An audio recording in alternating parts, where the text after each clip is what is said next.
नमस्कार दोस्तों, स्वागत है आपका हमारे YouTube चैनल वाईफाई एजुकेशन अड्डा पर। मैंने आपको पिछले दो पार्टों के अंदर 10th क्लास मैथमेटिक्स आरबीएससी की प्रश्नमाला एक वास्तविक संख्याओं के दो क्वेश्चन पढ़ा दिए थे। साथ ही आपको उसका बेसिक नॉलेज और युग्म विभाजन प्रमेय के बारे में बताया था और सम और विषम संख्याओं के बारे में बताया था। तो अब आगे बढ़ते हैं अपन क्वेश्चन नंबर 3 की तरफ। क्वेश्चन नंबर 3 दिया गया है, किसी परेड में 616 सदस्यों वाली एक सेना की टुकड़ी को 32 सदस्यों वाले एक आर्मी बैंड के पीछे मार्च करना है। दोनों समूह को समान संख्या वाले स्तंभों में मार्च करना है। उन स्तंभों की अधिकतम संख्या क्या है जिनमें वे मार्च कर सकते हैं। प्रश्न समझ में आया? नहीं आया होगा। इसका कहने का मतलब है कि 616 सदस्यों वाली एक सेना की टुकड़ी है जिसे 32 सदस्यों वाले एक आर्मी बैंड के पीछे मार्च करना है और विशेषता दी गई है, वो क्या दी गई? दोनों समूहों को समान संख्या वाले स्तंभों में मार्च करना है और उन स्तंभों की अधिकतम संख्या में ज्ञात करनी है। जहां पर आपको ये शब्द मिल जाए अधिकतम संख्या, वहां पर आप याद रखना है इस प्रश्नमाला के अंदर आपको HCF ज्ञात करना है। क्या ज्ञात करना है? HCF ज्ञात करना है। तो HCF के लिए अपन क्या करते आए हैं, सबसे पहले दो संख्या देखते हैं। तो यहाँ पर दो संख्याएं दी गई है 616 और 32। तो आप जानते हैं कि हम युग्म विभाजन प्रमेय पहले पढ़ चुके हैं। तो ये HCF ज्ञात करेंगे तो हम युग्म विभाजन प्रमेय से ज्ञात करेंगे। वैसे हम जानते हैं कि HCF ज्ञात करने की दो विधियां होती हैं, एक अभाज्य गुणनखंड विधि द्वारा और दूसरा युग्म विभाजन प्रमेय द्वारा। तो हम प्रश्नमाला एक के अंदर युग्म विभाजन प्रमेय की बात कर रहे हैं, तो इस प्रश्न को भी हम युग्म विभाजन प्रमेय के द्वारा करेंगे। तो 616 और 32 का युग्म विभाजन प्रमेय से HCF कुछ इस प्रकार आपको लिखना है। पहले हल लिखना है, फिर लिखना है 616 और 32 का युग्म विभाजन प्रमेय द्वारा HCF ज्ञात करना। तो आप जानते हैं हमारे पास युग्म विभाजन का जो फॉर्मूला है वो है A बराबर B into q plus R, जहां पर R शेषफल है, Q भागफल है, B भाजक है और A भाज्य है। तो दोस्तों आगे देखते हैं कि सबसे बड़ी वाली संख्या कौन सी होती है। हमारे पास A होती है, तो A का मान हमारे पास आ जाता है 616। उसके बाद में B जो है इसकी सेकंड नंबर वाली संख्या होती है वो है हमारे पास 32 अर्थात 32। तो यहाँ पर हम मान रखते हैं 616 बराबर 32 Q प्लस R। ये सवाल हमें तब तक सोल्व करना रहता है जब तक हमारे पास R का मान जो है वो 0 प्राप्त ना हो जाए। तो अब 616 के अंदर अपन 32 का भाग देंगे, तो आपको मैंने बताया था कि आपको बोर्ड एग्जाम में करते वक्त साइड में लिखना है रफ कार्य लाइन खींच के, उसके बाद में आपको भाग देके देख लेना है, ओवर कॉन्फिडेंस नहीं होना है। 616 में आप 32 का भाग देंगे तो इधर एक बार जाएगा, एक सेट में कितना बचेगा? 11, 11 में 2 गया तो कितना बचा? 9। इधर कितना बचा? 5, 5 में 3 गया तो 2, इधर बच गए 29। फिर अपन उतारेंगे ऊपर से 6। 296 में 32 का भाग देते हैं तो लगभग 9 बार जाता है। तो अपन यहाँ पे 9 ऐड करेंगे, 9 बार देंगे 18, 9 30 27 रहेगा 28। माइनस करेंगे तो क्या आएगा? इसका हासिल पाई 10 16 में 8 गया तो हमारे पास यहाँ पे आ गया शेषफल 8। तो पहले कितना है, भागफल कितना आ रहा है? 19। तो क्या लिखेंगे? 616 बराबर 32 इंटू 19 प्लस 8। तो क्या हमारे पास R की वैल्यू 0 प्राप्त हुई? नहीं हुई। इसका मतलब अभी एक स्टेप और करनी है। तो आगे चलते हैं। अब इसको आपको ध्यान देने की बात यह है, कहीं आप 32 के अंदर 16 का भाग मत नहीं देना, आपको 32 के अंदर जो है 8 का भाग देना है। मैंने आपको पहले ही बताया था जो Q का मान होता है वो एक पूर्णांक होता है, वो मान बदलता रहता है, परंतु जो भाजक और शेषफल होते हैं एक निश्चित मान होते हैं जो निश्चित ही प्राप्त हमें होते हैं। तो हम यहाँ पर अब आगे आ जाएगा अपने पास 32 बराबर 8। तो 32 बराबर 8 आ गया, इंटू इधर Q होता है, इधर प्लस R होता है। तो 32 के अंदर 8 का भाग देते हैं तो आपको पता है कि 8 चौक 32 4 बार भाग जाता है। तो आप क्या करेंगे? 32 बराबर 8 इंटू 4 प्लस 0। R की वैल्यू अपने पास 0 आ रही है, इसका मतलब है हमारे पास जो ये B की जो वैल्यू है वही क्या होगी? हमारा फाइनली HCF। तो आप क्या लिखेंगे? HCF ऑफ 616 एंड 32 बराबर 8 अर्थात अतः लिख के लिखना है आपको कि क्या पूछा गया था आपको, मैं मार्च करने उन स्तंभों की संख्या ज्ञात कीजिए। तो जिसमें टुकड़ी मार्च करेगी उस स्तंभों की संख्या कितनी है हमारे पास 8। तो आप यहाँ पर लिख देंगे अतः मार्च करने के लिए अधिकतम स्तंभों की संख्या कितनी होगी 8। अतः मार्च करने के लिए अधिकतम स्तंभों की संख्या 8 होगी। तो आपको अगर प्रश्न समझ में नहीं आया है तो वीडियो को रिपीट कर लें, और आप अगर नए नए देख रहे हैं तो पहले हमने 2 पार्ट पढ़ा दिए हैं, वो आप 2 पार्ट जाके देख लें। डिस्क्रिप्शन बॉक्स में मैं आपको लिंक दे दूंगा, डिस्क्रिप्शन में जाके देख लेना। उसके आगे हम करते हैं चौथा क्वेश्चन। आइए क्वेश्चन नंबर 4 करते हैं।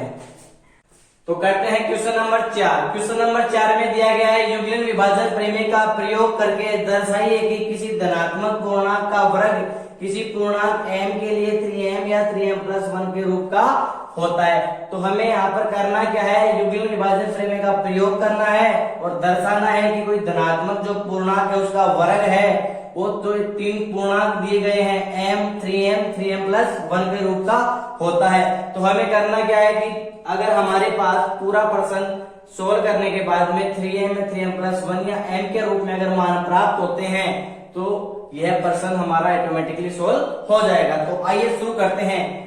माना a कोई धनात्मक पूर्णांक है, हल। माना a कोई धनात्मक पूर्णांक है अतः b बराबर 3।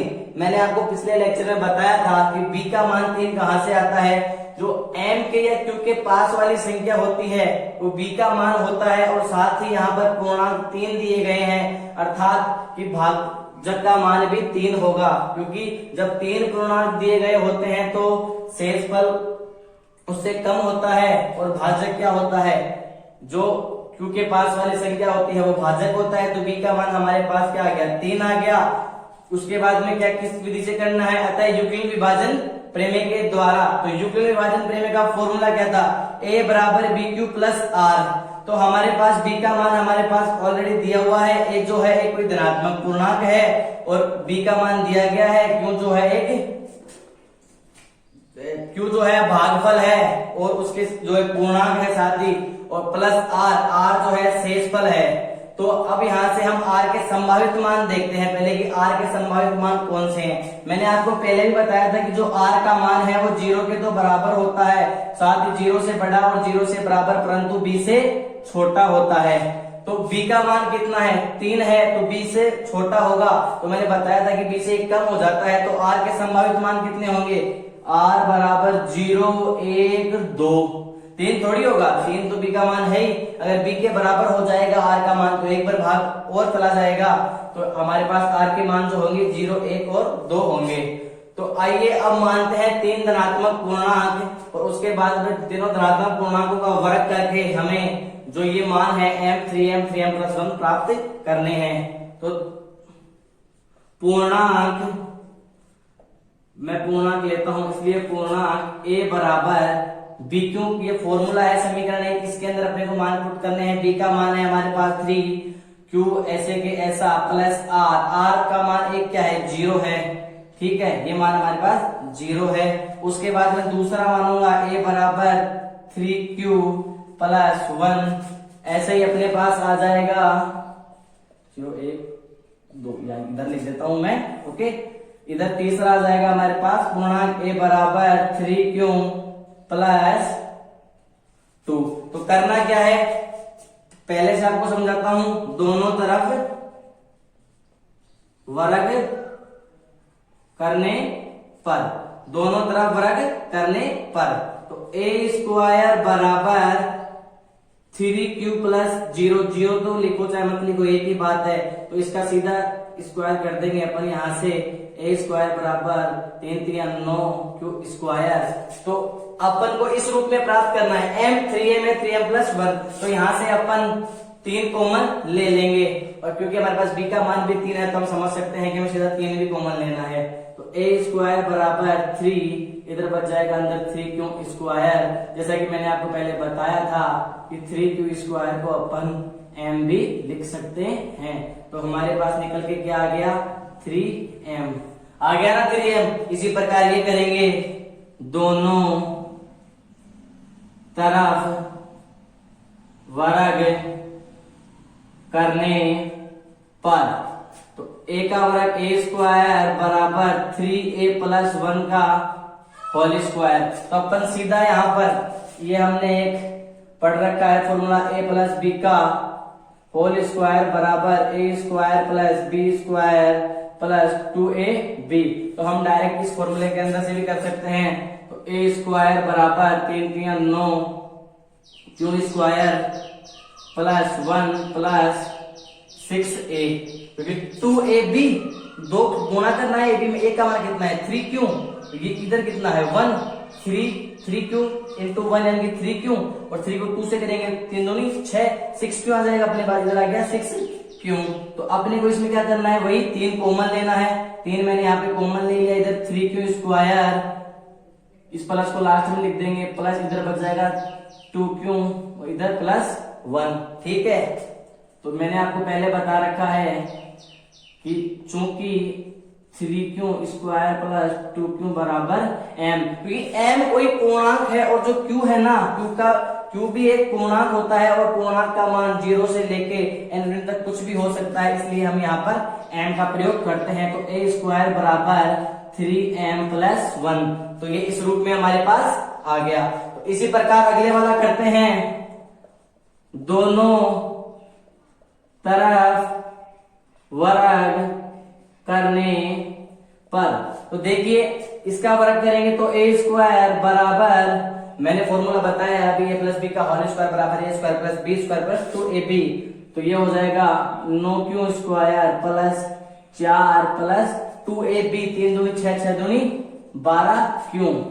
मैं इसको कुछ इस प्रकार लिख सकता हूँ ना, 9q स्क्वायर प्लस 12 क्यों, प्लस कुछ भी नहीं किया है मैंने, केवल 4 को बाद में लिखा है और लास्ट संख्या को पहले लिखा है, प्लस में है, इधर भी लिख सकते हैं। फिर मैं करूंगा इनको थोड़ा सा मैनेजमेंट करने के लिए, मैं 4 को 2 भाग में विभाजित करूंगा। ये तो 9q स्क्वायर ऐसे कि ऐसा प्लस 12 क्यों, प्लस मैं 4 को 3 प्लस 1 लिख सकता हूँ ना, तो ये हो जाएगा 3 प्लस 1। अब देखो इन संख्या में से आपके पास कॉमन क्या है, 3 कॉमन आ रहा है, तो यहाँ पर आप 3 कॉमन ले सकते हैं। मैंने यहाँ से 3 ले लिया है बाहर, तो इधर हो जाएगा 3q square plus 4q plus 1 plus 1। कोई अंतर नहीं हुआ, तो इसका मान आपको पता ही है क्या करना है, समझ गए होंगे आप। 3q square plus 4q plus 1 बराबर m, अतः a स्क्वायर बराबर 3m प्लस 1। तो हमारे पास ये तीनों किस रूप में आ गए हैं, पूर्णांक m के लिए, 3m के लिए 3m प्लस 1 के रूप में आ चुके हैं। तो अतः ये हमारा सवाल यहाँ तक समाप्त होता है और यहाँ पर आपको आंसर लिख के ये सवाल छोड़ देना है। तो आइए अब आगे बढ़ते हैं हमारे क्वेश्चन नंबर 5 की तरफ। तो क्वेश्चन नंबर 5 हमारे यहाँ पर दिया गया है कि यूक्लिड विभाजन प्रमेय का प्रयोग करके दर्शाइए कि किसी धनात्मक पूर्णांक का घन 9m प्लस 1 या 9m प्लस 8 के रूप का होता है। आपको बेसिकली करना कुछ भी नहीं है। क्वेश्चन नंबर 4 हमने अभी सोल्व किया था, क्वेश्चन नंबर 4 क्वेश्चन नंबर 5 दोनों सेम है, बस क्वेश्चन नंबर 4 में वर्ग था, यहाँ पर घन है। तो इसमें भी वही करना है, हमें 3 धनात्मक पूर्णांक मानने हैं, r के संभावित मान रखने हैं और वहां पर वर्ग किया था, यहाँ पर घन करना है और ये मान हमें यहाँ पर प्राप्त करने हैं। तो आइए क्वेश्चन सोल्व करते हैं। हल, माना a धनात्मक पूर्णांक है, माना a कोई धनात्मक पूर्णांक है और b बराबर 3। अब आप बोलेंगे कि यहाँ पर आप b का मान 3 बता रहे हैं, यहाँ पर तो m के पास वाली संख्या 9 है, यानी कि 9 होना चाहिए था। परंतु आप एक बात यह भी देखिए कि जो धनात्मक पूर्णांक है हमें 3 मानने हैं, अतः तो r के संभावित मान भी कितने होने चाहिए, यहाँ पर 0 1 2 और 0 1 2 होने चाहिए, यानी कि 3 मान हमारे पास बेसिकली r के यहाँ पर होने चाहिए। तो यहाँ पर 3 धनात्मक पूर्णांक दिए हुए हैं, तो अगर 3 यहाँ पर मान होंगे तो b की वैल्यू भी डायरेक्ट हमें पता लग जाएगी, b की वैल्यू 3 होगी, क्योंकि 0 1 2 से ज्यादा वाली संख्या 3 होती है, तो ये क्या हो जाएगी, b की वैल्यू हो जाएगी। और 3 से नीचे 3 संख्याएं हमारे पास होती हैं r के लिए संभावित मान, तो यहाँ पर हमारे पास r के लिए संभावित वैल्यू क्या हो जाएंगी, वही हमारे पास यहाँ पर हो जाएंगी r बराबर 0 1 2। ठीक है, आपको पता ही है ये कहां से आती है, क्योंकि r का मान जो होता है 0 के बराबर या 0 से बड़ा होता है और साथ ही b से छोटा होता है। ये आप फॉर्मूला याद रखना, क्योंकि अगर आपको ये समझ में आ गया तो आपको पूरा क्वेश्चन समझ में आ गया। इसी का खेल है बस। तो आइए क्वेश्चन की तरफ बढ़ते हैं। युग्म विभाजन प्रमेय से, युग्म विभाजन प्रमेय मैंने आपको बार बार बता दी है कि a बराबर b into q plus r, जहां पर b भाजक है, a भाज्य है, q भागफल है और r जो है हमारे यहाँ पर शेषफल है और r के संभावित मान हमारे पास 0, 1, 2 है और b का मान हमारे पास 3 है। तो अब करना क्या है, हमें वही 3 धनात्मक पूर्णांक लेने हैं। तो यहाँ पे लिखेंगे,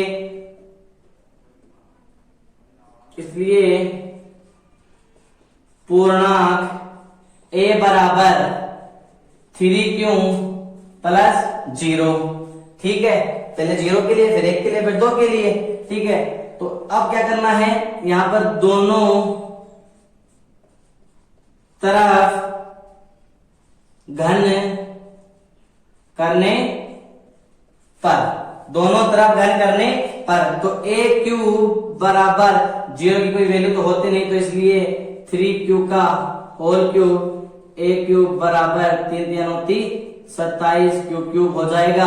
तो हमारे पास वहां हमने 3 कॉमन लिया था, क्योंकि हमारे पास इधर 3 3 3 दिया गया था, हमारे इधर हमको 9m प्लस 1 या 9m प्लस 8 के रूप में लिखना है। तो हम यहाँ पर क्या कॉमन लेंगे, 9 कॉमन ले लेंगे। तो a क्यूब बराबर 9 हमने इधर से कॉमन ले लिया, कितना बच गया, 9 3 27, अंदर बच गया 3 क्यूब। तो मैंने आपको बताया था कि चूंकि 3q बराबर m होगा, क्योंकि q एक पूर्णांक है और m भी एक पूर्णांक है जिसका मान परिवर्तनशील है, 0 से लेकर ∞ तक कुछ भी हो सकता है। तो ये हो जाएगा हमारे पास q बराबर 9m। तो ये हमारे पास 9m के रूप में आ गया। इसी प्रकार होगा हमारा अगले वाला, तो देखते हैं। अब आपको यहाँ पर लिखना है दूसरे धनात्मक पूर्णांक के लिए a बराबर 3q प्लस 1। ठीक है, दोनों तरफ वही पहले सेम वाली प्रोसेस, दोनों तरफ घन करने पर, दोनों तरफ घन करेंगे तो इधर हो जाएगा a क्यूब बराबर 3q प्लस 1 का होल क्यूब। और अपन इसको डायरेक्टली इस फॉर्मूले से सोल्व कर सकते हैं। a प्लस b का होल क्यूब होता है हमारे पास a cube plus b cube plus 3a square b plus 3ab square. ये हमारे पास एक फॉर्मूला होता है, तो यहाँ पर डायरेक्टली हम यूज करते हैं। तो a क्यूब बराबर a का क्यूब यानी कि 3 का क्यूब प्लस 1 का क्यूब प्लस 3a का स्क्वायर और इनटू b। ठीक है, उसके बाद में प्लस 3a का मान रखना है इधर 3q। ठीक है, b का स्क्वायर यानी कि 1 का स्क्वायर। ठीक है, तो अब देखो ये हमारे पास हो जाएगा a क्यूब बराबर 3 3 9 27, क्यूब है 27 क्यूब प्लस 1। इसको सोल्व करेंगे तो आप आ जाएगा 3 3 9 9 27। तो ये आ जाएगा हमारे पास 27 स्क्वायर। तो इधर आ जाएगा प्लस 3 3 9, ये आ जाएगा 9 क्यों, ये डबल क्यों नहीं है, 9 क्यों है। ठीक है, तो इधर भी हमें क्या करना है, 9 हमारे पास कॉमन लेना है। किस किस में कॉमन आएगा, इसमें आ रहा है, इसमें आ रहा है और इसमें आ रहा है। इसको अपन लास्ट में लिख देंगे, देखो इस प्रकार a क्यूब बराबर 27 cube plus 27 Q square plus 9 Q plus 1। इधर से अपन कॉमन ले लेंगे, a क्यूब बराबर 9 को अपन यहां से कॉमन लेते हैं तो इधर बन जाएगा अपने पास 3 क्यूब प्लस 3 स्क्वायर प्लस और प्लस 1। तो ये आपको पता है हमें क्या लिखना है इसकी जगह, हमें इसकी जगह लिखना है 3 क्यूब प्लस 3 स्क्वायर प्लस 9 बराबर m। मैंने आपको पहले बार बार बताया है, तो यहाँ हो जाएगा a क्यूब बराबर 9 m प्लस 1, जो कि एक धनात्मक पूर्णांक के रूप में है। तो इससे अगला तीसरा धनात्मक पूर्णांक लेंगे इसी प्रकार। तो आइए, तो इसी प्रकार हमारा तीसरा धनात्मक पूर्णांक लेना है, वो हो जाएगा a बराबर 3 प्लस r का संभावित मान 2। तो फिर पहले क्या था उसी प्रकार अब करना है, दोनों तरफ घन करने पर, दोनों तरफ घन करेंगे तो जाएगा a क्यूब बराबर 3 प्लस 2 का होल क्यूब। मैंने आपको यहाँ पर ये फॉर्मूला लिख दिया है, इस फॉर्मूले के अंदर डायरेक्ट मान रखेंगे तो आपके पास आपका उत्तर निकल के आ जाएगा। a क्यूब बराबर 3 का क्यूब 3 क्यूब का क्यूब प्लस 2 का क्यूब प्लस 3 इंटू ए का स्क्वायर इंटू बी ऐसे कैसा प्लस 3a 3 क्यूब इंटू 2 का स्क्वायर। तो देखते हैं क्या आता है हमारे पास। ए क्यूब इधर हो जाएगा 27 क्यूब प्लस ये हो जाएगा हमारे पास 8 प्लस ये हो जाएगा हमारे पास 54 क्यूब स्क्वायर, 54 क्यूब स्क्वायर ये हो जाएगा हमारे पास 3 दूनी 6 36 3 3 9 9 दूनी 18 सॉरी 2 दूनी 4 3 3 9 9 चौक 36 ये हो जाएगा हमारे पास 36 क्यूब। ठीक है, मैं क्योंकि जो संख्या है उसे पहले लिख लेता हूं और जो 8 है उसको लास्ट में दूंगा। तो ये हो जाएगा 27 cube plus 54 cube square plus 36 cube plus 8। अब हमारे पास इधर पहले जैसे हमने कॉमन लिया था 9 वैसे ही हमें इधर कॉमन लेना है। तो ए क्यूब बराबर 9 हमने यहाँ पर कॉमन ले लिया तो 27 में इधर अंदर रह जाएगा 3 क्यूब प्लस तो 54 में से 9 कॉमन लेंगे तो हमारे पास बच जाएगा 9 6 54 6 क्यूब स्क्वायर प्लस 36 में से 9 कॉमन लेंगे तो बच जाएगा 9 चौक 36 4 क्यूब प्लस 8। इसको अपन पता है क्या लिख सकते हैं, m लिख सकते हैं। तो इधर लिखेंगे चूंकि 3 cube plus 6 cube square plus 4 cube बराबर होता है m, तो a क्यूब बराबर 9m प्लस 8। तो आप देख सकते हैं हमने पहले निकाला था वो भी m के रूप में धनात्मक पूर्णांक के रूप में था और ये जो आपके मान आ रहा है ये भी धनात्मक पूर्णांक के रूप में है जो प्रश्न में दिया गया है 9m प्लस 8। तो आपका प्रश्न यहाँ पर समाप्त होता है। आंसर लिख के आपको यहाँ पर छोड़ देना है। अगर समझ में नहीं आया है तो आप वीडियो को रिपीट करके देख सकते हैं और कल से अपनी होगी चैप्टर नंबर 2 स्टार्ट करेंगे आरबीएससी 10th क्लास मैथमेटिक्स का। तो देखते रहिए हमारे साथ continue classes. Thank you so much.